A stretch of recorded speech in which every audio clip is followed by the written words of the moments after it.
The X-Zone Radio Show with Rob McConnell is largely an opinion talk show.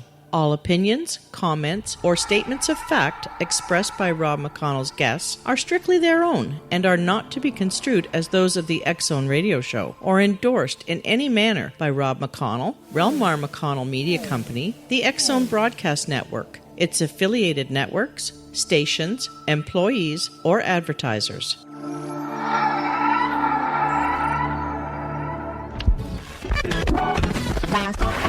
All Hit Radio.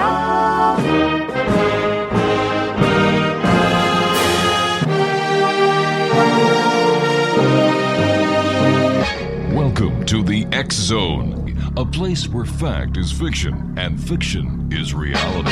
Now, here's your host, Rob McConnell. And welcome back, everyone. My name is Rob McConnell, and this is the X-Zone on the TWATNews Radio Network from our studios in Hamilton, Ontario, Canada. If you'd like to give us a call, our toll-free number is 1-877-528-8255. That's toll-free throughout the U.S., Canada, Alaska, and Hawaii at 1-877-528-8255. My email address, xzone@talkstarradio.com. On MSN Messenger, talkstarradio@hotmail.com, and our websites, www.xzoneradio.com and www.xzonetv.com. My guest this hour is John VASQUEZ, and we're going to be talking about his book, and it's a very interesting book. It's called Incident at Fort Benning. Now, in September 1977, during the Joint Attack Weapons System test known as JAWS at Fort Benning, Georgia, the entire base witnessed a UFO invasion. As many as 1,300 troops were involved in the event. Most were left with severe psychological trauma and missing time gaps. John VASQUEZ was courageous enough to undergo counseling, regression therapy, and hypnosis. After 15 years of personal research, John and co-author Bruce Stephen Holmes present the story along with plenty of government documentation. Readers of this book are asked to enter this experience with an open mind after reviewing the official documents and scrutinizing the appendix. Make up your own mind regarding the incident at Fort Benning. Joining me now is the author, John VASQUEZ. And John, welcome to the X-Zone. Oh, thank you very much. Appreciate it. How's everybody doing? Oh, we're just doing fine. Thanks very much for taking time out of your busy day to join us here tonight, John. And tell us a little bit about yourself. Well, actually, I'm retired now, and I'm just taking it easy. I'm watching TV a lot and going out and eating. Now, tell me, what were you doing during the time of the incident at Fort Benning? Well, I just first got there at Fort Benning on a AIT training. It's advanced infantry training. Mm-hmm. It's a little bit different from basic. Basic and AITs, the only hard part on AIT is I think it's hand-to-hand combat. You got to learn that real quick. And the rest is marching as the same thing and running 5 miles a day every morning. So, yeah, it's just like normal routine procedure.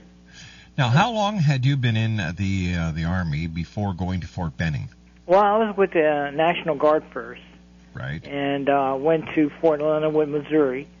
Came back and went to, I think it was Fort Irwin, California, with desert training. They call it Red Flag. And I told the major there, listen, I want to go to RA, regular Army, and he okayed that, and I went to Fort Benning from there.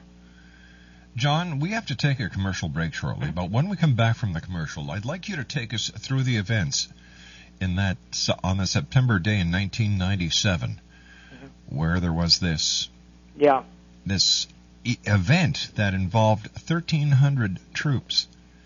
Yes, I know it sounds really unusual, 1,300 men being abducted, and it sounds really wild and bizarre, but I keep looking back at it every time when I talk about this, and there's so much evidence involved with this, and the people I've talked to who was also there at the time, and it's a long story, but I'll make it as briefly as possible, and let's get to the facts of what's going on. All right, you and I are going to the commercial break. Please stand by, John. John VASQUEZ is our special guest.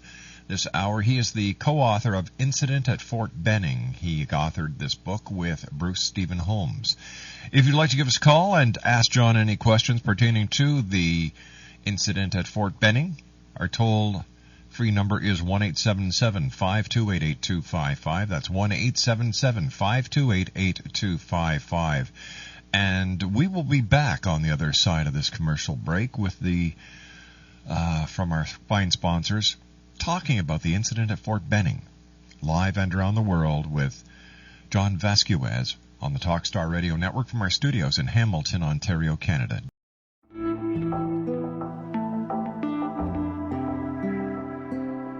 Take a step back in time and discover old Florida cuisine at Marsh Landing Restaurant in Fellsmere. Enjoy delicacies such as frog legs, gator tail, catfish, and swamp cabbage, or enjoy the more traditional cuisine like hand-cut Angus steaks, ribs, and seafood. Join us for breakfast with a southern flair featuring sweet potato pancakes, biscuits and gravy, and much more. Planning a party? Marsh Landing's private dining room can accommodate groups from 8 to 80 people. While you're visiting, enjoy the historic pictures, artifacts, and stories that line the walls. Marsh Landing is truly a unique experience. Marsh Landing Restaurant, 44 North Broadway in historic Fellsmere, or visit marshlandingrestaurant.com. Marsh Landing, old Florida cuisine at its best.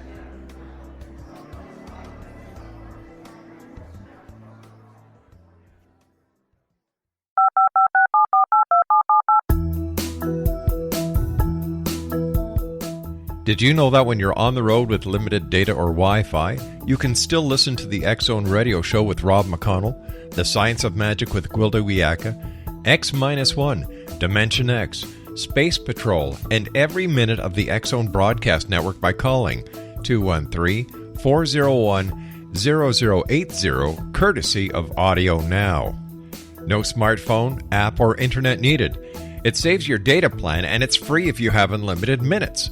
Call 213-401-0080 to listen on any phone, anytime, anywhere. Remember 213-401-0080 for the best of the paranormal, parapsychology, and sci-fi radio programming anywhere, 24/7, 365. Welcome back, Explanation. We're talking about an event at Fort Benning in Georgia tonight. Joining me is John VASQUEZ. And John, I was wondering if you could take us to what happened that day in September at Fort Benning. Well, I could. You know what? I'm going to have to ask everybody to kind of sit down, relax, and get ready for a real roller coaster ride. Okay.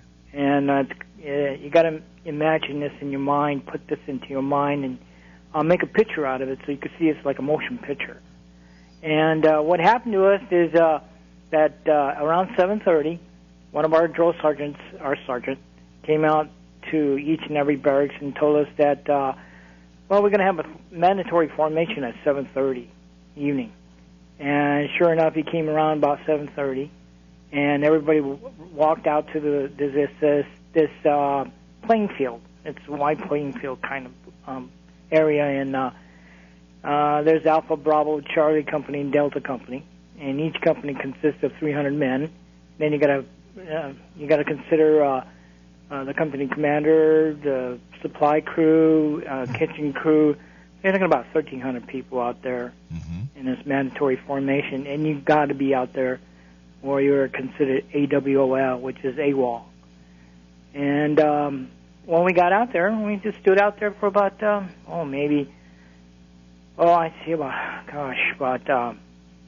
7:30 to 8:10.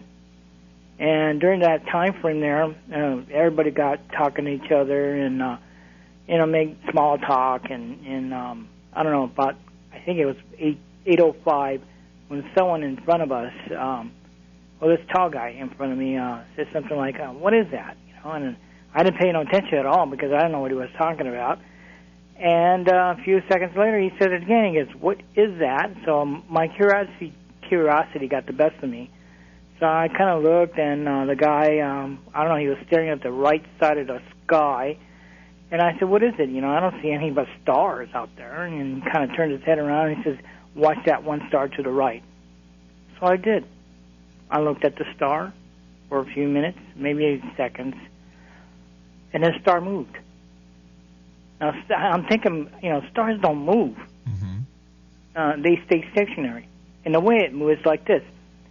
Imagine you got an ice cube in your hand, and you place it on a floor that's stainless steel, and you push the ice cube across the floor, and it kind of slowly slides across like a smooth object. Well, this is what this star did. It just smoothly went across the sky. And I told myself, I don't know what that is, but I don't know what that's kind of strange-looking star. And it stopped. It went away, came back, it stopped again, and moved the same way it did, again across the sky. And it stopped again, it went away, and came back, and moved again. And by this time, one of the drill sergeants is asking me, what do you think that is, VASQUEZ? And I go, I don't know, satellite? Back in 77, I heard a lot of satellite stories, Yeah, that would have made sense. And that's what my response was, a satellite. And by then, another drill sergeant was telling us to stand at attention because our company commander was stepping away and from his building and walking up onto this podium and to make a speech about a training course for the next 6 to 8 weeks. And we're listening to him speak. And I kind of looked up to see where this thing went, and it was gone. The star was gone. I don't know where it went. So I started listening to the captain making a speech, and I don't know, it was about, a minute or two? I hear this unusual sound to my left. It sounded like a rushing noise. A strange sound, a rushing noise. I couldn't move, but I kind of leaned backwards to see what was going on, and I could see Charlie Company men breaking out of formation. I thought something was going on over there, and I didn't know what it was, but then I could see this bright, intense light coming down the dirt road, and I was telling myself, it must be a helicopter or something like that. I don't know what it was. It was just bright, white, bright light. And I could see Charlie Company men breaking out of the formation, some of them running away, others were standing still. And when I talk about that, I'm sorry, I get a little emotional, But when I want to take a better look at this thing, so I leaned forward, and by now this bright, intense light is lowered to the ground, and I was telling myself, well, it must be a truck coming down the dirt road. And I was about to say something to this guy who was talking to us just now, the tall guy, and I looked up, and he's asleep. I mean, he's standing there asleep, and by now this bright, intense light was, coming toward us. And I don't know what happened here, but I guess I became unconscious for about a few seconds. When I came to, I was aware of where I was standing, and I just couldn't move. It's like I was frozen, standing still. My buddy was on my right side, was standing in formation with me. He was already running out of formation. He was taking off. So I looked at him, and I turned to my right, and I told him to come back and help me because I can't move. And I noticed there's other people standing around. The others were, running from formation, taking cover underneath this crawl space that the building has about 2 feet high. They're diving underneath this crawl space, and others were running to the trees. So I told him, come back and help me. And when he did that, he had to pull me from where I was standing, and we started just kind of yelling at each other, asking each other, where's the captain, where's the captain? Well, we knew where the captain was, so we ran over there and we saw him. It was behind the podium. He's standing behind the podium asleep. And I yelled out loud to wake up, told him to wake up. He didn't. So I was surprised these things was happening so fast. And by now, my buddy was turned around looking at behind. Well, he was looking at something behind me. I don't know what it was, but his face looked like he just saw a dead person walking around or something. And his face was pale. His eyes were bulging out. So I grabbed his collar and grabbed his neckline, and I shook him. I shook him real hard. And I told him, don't look at it, don't look at it, whatever it was. I didn't see it. And he sort of came to and asking me what's going on. I told him, just take cover and run. You know, and we both started running. And we went to the first building, and there's something crawling around in this crawl space, and we didn't know what it was. And it got some dark shadows moving around there, and we both stopped, and I told him, hey, go get help and take cover. He said, I'm going to stay with you and see what this thing is, and it was one of us. He was crawling out the building, and he's screaming, what's going on with the captain? Mm-hmm. And we told him, hey, the captain's asleep. There must have been some other people underneath the building because he was yelling at them or something. You know, he was turned around yelling at somebody. And we told him, yeah, just go back in there, just take cover, you know, just stay underneath the building. And my buddy and I started running again to the second building. And at the far end of the second building, there was people at the far end. They were yelling our names and calling us to come over there. So we went running over there. And we got underneath the building, and that's when the argument started because we didn't know what was going on, and things were happening so fast. We were arguing and cursing at each other, and we thought it was the Russian invasion at that time. Because at that time we were all been told the Russians are this and Russians are that all day long. And they got Russian pictures, Russian flags, you know. So we were screaming at each other, telling each other, it's the Russians, they invaded the United States, and no, that was so crazy to think that. By then, we could hear screaming going on, high-pitched screams from the formation we were at. The guys we left behind there, they were screaming and stuff. Something was happening to them. And one of the guys who was in the cross space there with me, I said something like, hey, we need to go out there and help these guys out. And he just turned around and says, no, they're already dead. I said, already dead? You know, I'm thinking, my God, this is happening. This is real. By now, this Joe Sergeant Santini, just started running from the first building, showed up out of nowhere. And he was waving his arms up and down like he was about to fly somewhere. And he's screaming for us to take cover, you know. And he started to run, and we lost him at the second building. And all of a sudden, out of nowhere, at the second building level, first building, we're looking up. There's a white ball that disappeared. Ball light disappeared, and it swooped down to his height, about 6 foot, raced after him, and we heard a slap and a thump. And we sent one of the guys to go see what happened, and he came back and said, hey, Sergeant Santini's on the sidewalk. He's out. Well, that kind of told us that, where's the M16s? Where's the live ammo? We were going to arm ourselves. And we were arguing about that underneath this building.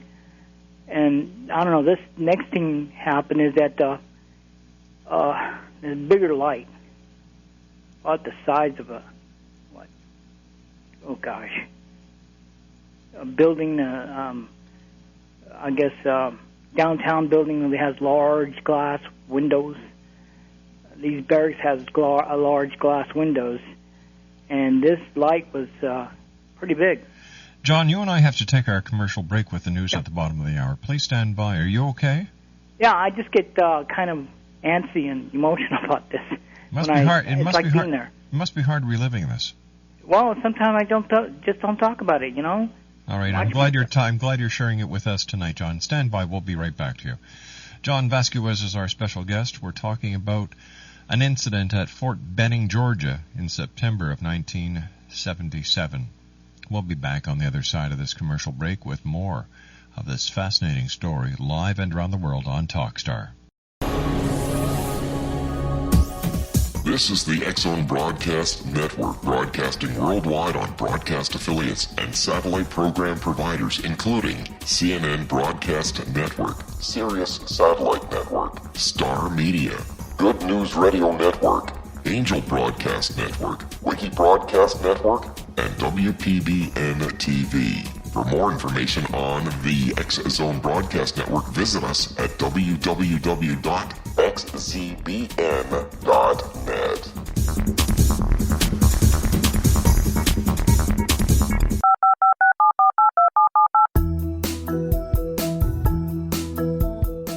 Did you know that when you're on the road with limited data or Wi-Fi, you can still listen to the X Zone Radio Show with Rob McConnell, The Science of Magic with Gwilda Wiyaka, X-1, Dimension X, Space Patrol, and every minute of the X Zone Broadcast Network by calling 213-401-0080, courtesy of Audio Now. No smartphone, app, or internet needed. It saves your data plan, and it's free if you have unlimited minutes. Call 213-401-0080 to listen on any phone, anytime, anywhere. Remember 213-401-0080 for the best of the paranormal, parapsychology, and sci-fi radio programming anywhere, 24/7, 365. It was an event in September 1997 that has kept Georgia on the mind of our guest of this hour, X Zone Nation. John VASQUEZ is our special guest, and we're talking about an event at Fort Benning, Georgia in September 1977. John, could you continue your story, please? And thanks for being with us tonight. Yes, thank you for having me on your show. I appreciate it. Going back to the story, I know I sound really anxious, but, it's just I get into that mold, and it's not non-stopping. I mean, I was there, so, I know what happened to us. You relive it every time you talk about it. Yeah, it's like just happened last night. So, again, going back to the story, I remember lying on the ground, and I'm looking up, and this bigger light just started cruising around on the first building. And I'm going, this is not happening. This light was huge and intense, bright white light. And it was so bright that it was silhouetting all the frames in the building. So I'm going, wow, what is this? I must be hallucinating this. And my buddy who was laying next to me is asking me, John, what is it? What do you think this is? And I go, I don't know, but whatever it is, it's coming around the building. So he asked, what do you want to do? And I said, well, there's the building we're in, underneath, it's really dark, so why don't we just crawl into the center of the building? So all of us did. So we went to the center of the building, stopped, and by now this object parked itself in front of us. And it silhouetted the whole building, illuminate the whole, it just illuminated everything, too. And that's when I started hearing something. It sounds weird, unusual, and bizarre, but my left forehead started to get cold, and there was pressure there. And I hear this female voice. It said, it's okay. Don't be afraid. Come out. And I'm going, whoa, it sounded like a metallic voice far away, but it's right there. And I'm asking the guys, do you guys hear this? Do you guys hear this? And they're all kind of looking at me like, John, what's wrong with you, And I heard it again. She said the same thing. And by now I was telling the guys, and I told them, listen, let me go out there and see what this thing is. And, well, they kind of agreed, and I started crawling out. There was another guy who followed me, but I told him to just stay behind with the rest. And when I started crawling out of the building, I noticed something even more bizarre. Every time when I crawled closer and closer to the grassy mall, my hands would disappear, vanish. Your hands would disappear? Yeah, invisible. I could feel the ground, but I can't see my hands, both my hands. It's like maybe the light was so intense, my hands would disappear. I don't know, that was kind of strange. Really. Yeah, it would disappear, and I could feel the ground. That's weird. And when I started crawling out, I felt this concrete sidewalk, and I felt that. And I went up on a grassy mall. I stood up, turned to my left, and this huge, intense white light was sitting right in front of me. And I looked to my left, or down below to the left, and there was something small. It was in the light a little bit. but it was something small, scurry right back into the light again. I don't know what that was, but it's like a small thing. And well, I wanted to shield my eyes from this brightness, so I looked at my left hand, and I see my hands now, and something hit my shoulder, and it sounded like a fuse being blown. And I go down, and I could hear one of the guys screaming my last name and reaching for me, so I reached back at him, and I felt something else hit my back, and I became unconscious. And I don't know how long that was, but then when I noticed or heard something, there was a person on my left, another person on my right. There was a cover over me, and I was being lifted up like in an elevator. And I was heading straight to this, it looked like a doorway light. Something opened up. And I wasn't the only one who was being lifted up from the ground, too. There was other people coming up. Other guys, other soldiers. And you were going up into this craft? Yeah, there was a door opened up or something in the sky. You know, the whole sky is dark. I don't see any stars. Mm-hmm. But then there's a bright light, like a door opened up. And we're heading right straight to it. I was, and so was the other guys. When I got there, well, I hear this female voice again. Now, when you get there, you're inside the ship. Yeah, I was inside the ship, and I could hear this female voice again. And she asked me, "How are you? How are you doing?" or something like that. And I'm thinking, what? You know, I didn't say nothing. I was just, I guess, talking to her from her mind or something. I was going, "What do you mean by how am I doing?" You know, that's a strange question to ask, and I'm going through all this. And she said, "Don't worry, everything's going to be fine. You're going to be okay. Just lay still, and we'll take care of you." So, you know, I don't know how long I was out, but once in a while I would wake up or something, and all of a sudden when I did that, I turned to my left, my face to my left, and I see rows of guys lying on metal slabs. And this place was huge. It's like walking into a mall. Wow. And there was rows of guys like in line, but it was kind of curved, circular. And I'm looking at these guys and going, God, what is this? What's going on here? You know? And she came back and she pointed her long finger at me and she said, "Go to sleep." So I passed out right there. I think she didn't want me to see what was going on. What was going on? Examination, row by row, one person at a time, like a conveyor belt, you know, Mm-hmm. next one. You know, and I'm out for a while, and then next day I remember, after she pointed her finger at me, is that I'm sitting up, and I'm looking at this unusual, terrifying look. It was a male being or something. The hideous part is that his cranium, his head, had lumps on it, huge lumps, like bumps, you know. And I'm looking at him. He's telling me, "Look into my eyes, and you'll be fine." And I go, "No, I'm not looking into your eyes. I don't know who you are. I don't know what's going on here. I must be hallucinating all this, you know." And he says, No, just look into my eye, and you'll be fine." So I'm kind of looking into his eyes, and 3 images came to my mind, like a picture. One was myself standing in the middle of the ocean. I mean, thousands of miles all around me, there was no land. I'm just standing in the middle of the ocean. And the next one was I was in my room, well, not my room, but in some huge room, and there was lights flickering off and on, different lights. And I'm seeing this window, huge window, glass window, like a, I don't know, viewpoint. Right. And I'm looking at this planet being destroyed, exploding.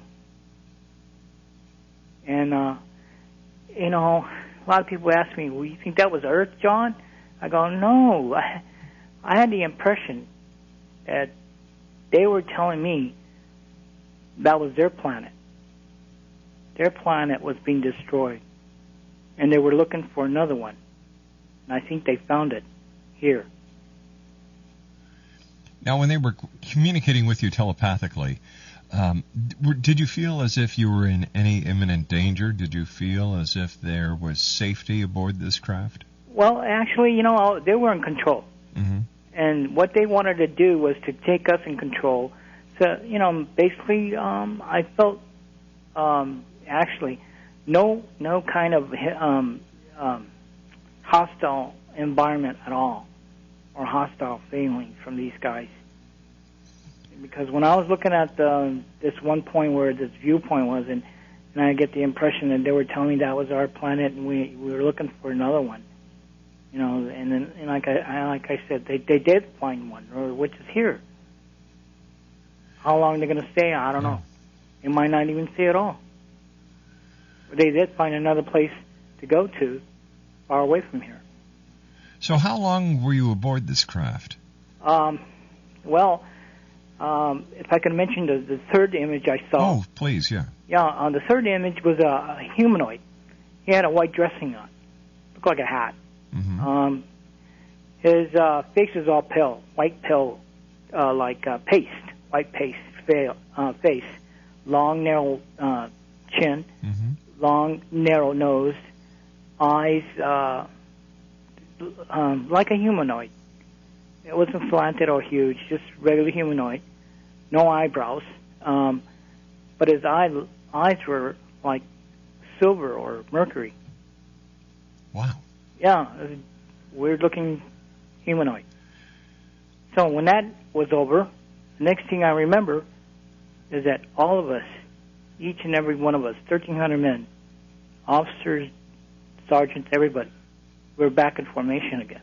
So let me just see if I understand this. All 1,300 members of A, B, C, and D Company were taken into this craft. Yes, I think so.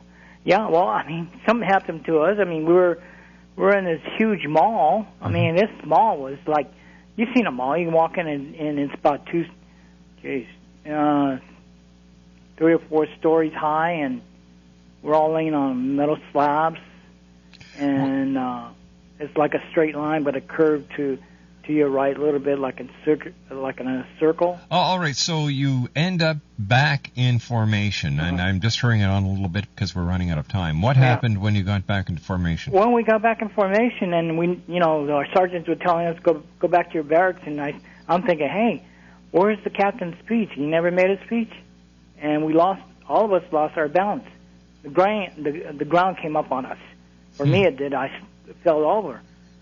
When I got up and I was asking what happened, everybody was saying, yeah, we all fell down, and we started walking back to our barracks. Some of us got sick, and I looked at my watch, and it said 7:30, and I asked my buddy what time it was, and he said, oh, no, it's 3:30. He asked his friend, he said, no, 4:45. All night long, all morning. We walked back to our barracks, and everybody had this bizarre behavior. I never seen this bizarre before. It was weird. I mean, some guys went to bed with this flashlight on and the covers over them, and some guys would pop up screaming. I just saw a face in a wall and screaming and turning the lights off and on. John, is it possible that all of you were part of some sort of experiment, psychological experiment, performed by the staff at Fort Benning?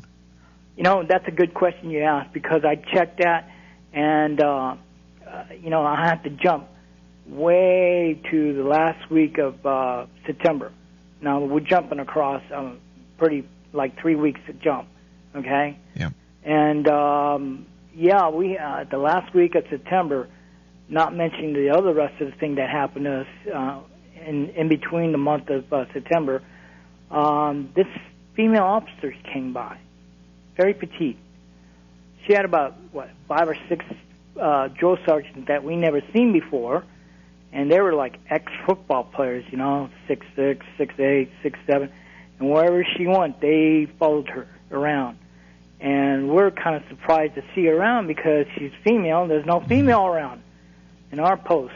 And, well, we wanted to find out what she was all about. And a couple of days later, we got the word that she was a psychiatrist. Oh, interesting. Yeah. And then she wanted to talk to all of us. And I told myself, no, she's not going to be talking to me. No way. But, 3 days later, I was sitting in a, pool room, playing pool and watching TV. And I walked out, and I was walking down the stairway, and here she comes with one of my buddies. And normally he would have said something like, hey, John, what's going on? You know, what you've been hearing, or something like that. Well, at this time, he just looked at her, and she looked at him, and he just walked away. John, stand by. We've got to take a break. We'll be right back. John VASQUEZ is our special guest. A very interesting story. This goes back to September 1977 in Fort Benning in Georgia. The name of this book is entitled Incident at Fort Benning. It's available on Amazon.com. John and I will return on the other side of this commercial break as the X Zone continues live and around the world on the TalkStar Radio Network from our studios in Hamilton, Ontario, Canada. Don't go away. We'll be back after this break. This is the X Zone Broadcast Network, broadcasting worldwide on broadcast affiliates and satellite program providers, including CNN Broadcast Network, Sirius Satellite Network, Star Media, Good News Radio Network, Angel Broadcast Network, Wiki Broadcast Network, and WPBN TV. For more information on the X Zone Broadcast Network, visit us at www.xzbn.net.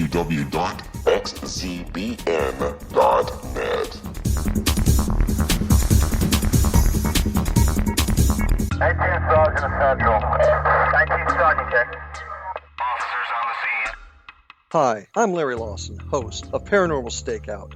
With over 36 years in law enforcement, I have learned a few things. The most important is the proper gathering and preservation of evidence is vital to putting the bad guy behind bars. It's no different in the world of paranormal investigation. Whether it's the search for the afterlife, cryptozoology, UFOs, and extraterrestrials, how we gather the evidence, preserve that evidence, and present it to a jury of our peers will make the ultimate difference in proving the existence of worlds and entities that are beyond our imagination.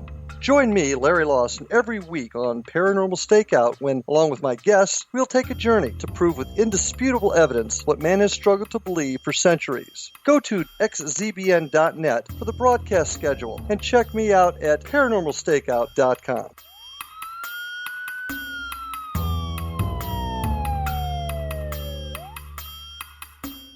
John VASQUEZ is our special guest. We're talking about the UFO incident and abduction of 1,300 members of the ABCD Company at Fort Benning on September in 1977. John, I've got about 3.5 minutes left. Can we wrap up the story? Yeah, I'll make it really fast. And what happened next to me is that when she came up the stair, I saluted, and she saluted. Next thing what she did was unbelievable. She just took my left hand and jabbed me with something like a needle, and I was under drug-induced hypnosis. Wow. And she asked me all kinds of questions about what happened that night. And the last thing she asked, she also got personal questions, but the last thing she told me is that, John, you're going to forget everything you remember about this event. Well, how she did that, she used her index fingers. She put one on the left temple, right temple, and she squeezed real hard. And I know I was screaming, don't do this, part of me will die. But she did it anyway, and gosh, the next thing I remember, I stood up, and she's standing in front of me, and she's screaming, what are you doing here, soldier? Let's go back to work. And I'm saluting and going, well, I forgot everything. Wow. Yeah, I was gone. Everything was blocked off. And I did contact some of the... I'm sorry, go ahead. No, go ahead, sir. Yeah, I did contact some of the people that was there, and I found my sergeant and my captain, and I asked them questions about the formation. They couldn't remember anything, but there's one thing I found. There was a down chopper that was on fire, and I got that information from Fort Worth, Alabama. I said, do you remember that down chopper that was on fire? No. I couldn't remember that. I mean, that's like asking someone if they remember their house on fire, And also, if anybody else wants to find out what happened to the post, they re-landscaped everything. They took torn everything down, put something else on there. And now they got brand new buildings, and you're not going to believe what I'll tell you. They're called starships. Starships. Starships. Brand new buildings. Everything's inside. Cafeteria, everything. Barracks. They're called starships. John, do you have a website people can go to? I'm sorry, sir? Do you have a website? No, I don't. I don't have a website. I wish I would. Gosh, I'm trying to get myself built up here.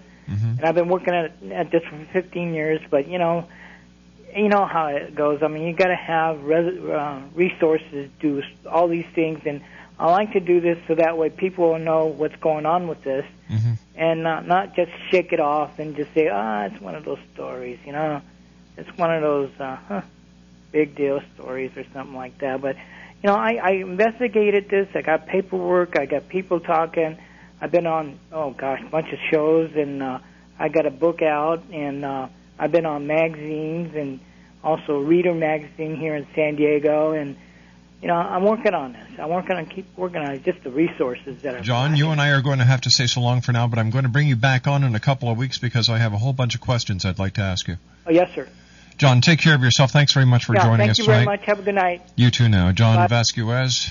The name of the book is, do you have your pencils and paper ready? You sure do.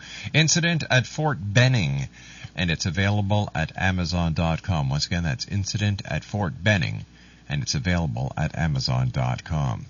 When we come back from the news at the top of the hour, I will be joined by Robert Lee Kemp right here on the Talkstar Radio Network in the X Zone. Don't go away. More to come.